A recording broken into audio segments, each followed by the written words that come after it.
রাজধানীর মোহাম্মদপুরে গেল মধ্যরাতে একই পরিবারের ৭ জনকে এলোপাথারি কুপিয়েছে স্থানীয় কিশোর গ্যাংয়ের সদস্যরা। আহতরা জানিয়েছেন, বাড়ির সামনে তাদের চলাফেরা সন্দেহজনক হলে নাম পরিচয় জানতে চাইলে চাপাতি নিয়ে ঝাঁপিয়ে পড়েন তারা। পুলিশ জানিয়েছে, সিসি ফুটেজ দেখে অপরাধীদের শনাক্ত করা হচ্ছে। বুধবার দিবাগত মধ্যরাতের সিসি ফুটেজে দেখা যায়, চাপাতি নিয়ে একদল কিশোর কয়েকজনকে এলোপাতাড়ি কোপাচ্ছে। রাজধানীর মোহাম্মদপুরের পূর্ব জাফরাবাদের ঘটনা। 10 থেকে 12 জনের স্থানীয় কিশোর এলোপাতাড়ি কোপাতে কোপাতে বাসার মধ্যে ঢুকে পড়ে। আক্রান্ত একজন বাথরুমে লুকিয়ে রেহাই পায়নি। এ ঘটনায় জখম হয়েছে পরিবারটির 7 সদস্য। গুরুতর 4 জন হাসপাতালে ভর্তি। 3টা ভাই অবস্থা খুব খারাপ।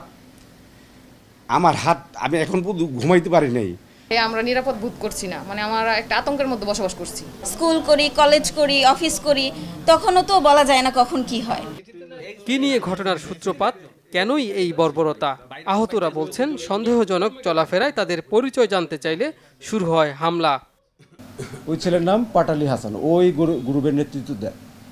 পাটালি হাসান, আরেকজন হচ্ছে এই ফরমা আলমগীর, সোহেল, শাকিল, মানে এই সব কটা ছেলেই এই যে কোপাকুপির মধ্যে ছিল। আমার 3টা পুরুষ মানুষ, 3টা পুরুষের যদি এরকম করে ফেলে তাহলে কিভাবে করব? সুষ্ঠু বিচার চাই, যাতে আরো ওরা এরকম করতে থাকলে তো আরো কত ফ্যামিলিতে মানুষ চলে যাব বলার কোনো কিছু নেই। এই ঘটনায় আতঙ্কে এলাকাবাসী। পুলিশ বলছে, সিসিটিভি ফুটেজ দেখে শনাক্ত হচ্ছে অপরাধীরা।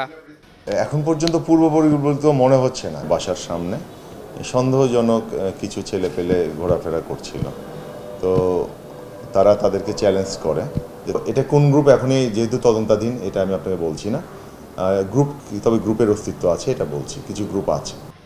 অপরাধীদের গ্রেপ্তারে অভিযান চলছে বলে জানায় পুলিশ।